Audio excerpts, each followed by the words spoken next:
his plan to increase taxes on the wealthiest Americans would be supported by Jesus Christ, saying, quote, "For me as a Christian, it coincides with Jesus' teaching that for unto whom much is given, much shall be required." I don't really see how that is connected to it, but... Well, because the rich people in this country have benefited from low tax rates for the past 10, 15 years, maybe since Reagan. And so he's saying give back a little, and that it's a very Christian thing. The meek shall inherit the earth. They forgot that one, too? I mean, Jesus was about helping the poor, washing the feet of the poor. He wasn't about accumulating wealth. Right. Hang on a minute. No. Yeah. Actually, Jesus would probably turn over tables right now if you heard anyone trying to politicize what he spoke in the Gospel of Luke. They do it constantly. Secondly, everyone and everything. If you're using it for political gain, Go ahead. Jesus himself would be pissed, as far as I've read. Okay. How do you know? Number two, why? Because it's a free country and they can clap if they want to. And I'll take a clap once every 700 years. Why then, I've heard on this table, concern over Mitt Romney's supposed ghostly entering his Mormon beliefs into politics, which he has never done. But why then is there no... We never said anything about his Mormonism. No, there's concern about Mormonism, and I've heard it. Not at this table. I've heard.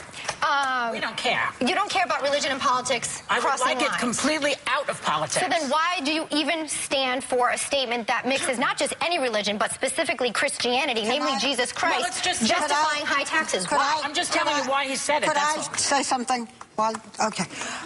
So did George Bush. Talked a great deal about his faith. I did interviews with him in which he talked about how he was guided by his Christian faith, which is what Obama says. It comes up again and again. Also, it's very interesting that you talk about Romney, because Mormonism, his being a Mormon, has not come up. But it's there, somewhere there. And there is some people who feel that it's not a Christian religion. And it also could be that Obama, in a very subtle way, I don't know, he doesn't consult me, but it could be in a very subtle way his saying, I'm a Christian. Remember that. So, you know, you have to realize that we are in a political time right now, and if he wants to use his faith and he wants to talk about Jesus, he's not the first. I know, I mean, look, I'm a Christian, but I would never govern based on Christianity, because it's not how it's deemed to be okay in this country. Talking about and implementing policy regarding our money are two different things. But if you go back and George, just let me finish. He talked all the time about how he listened to his faith and he was faith-driven. So did Jimmy Carter. You program taught him that.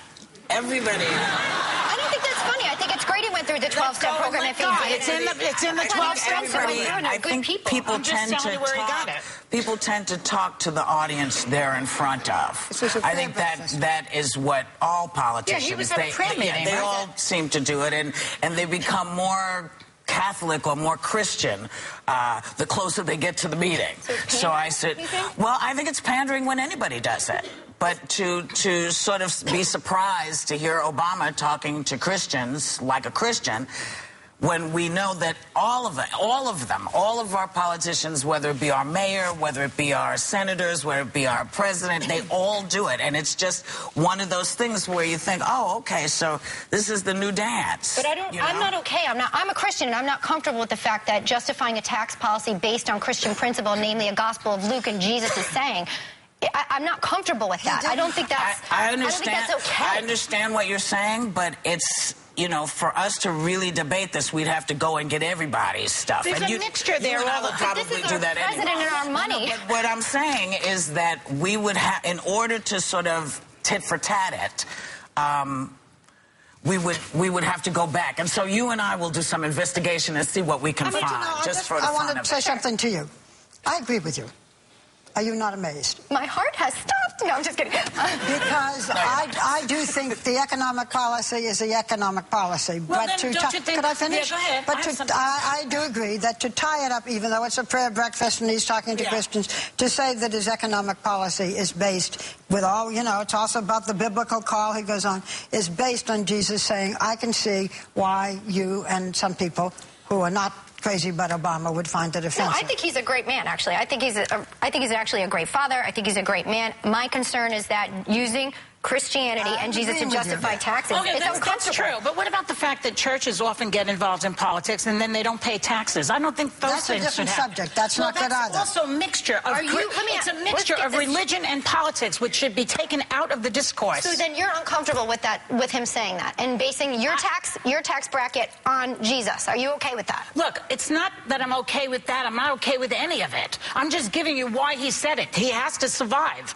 Everybody else does it. You're justifying it because he has to survive. He's giving them the argument back. He's saying, you know, Jesus would say this. No, Jesus would actually say all your debt is actually covered. Funny kind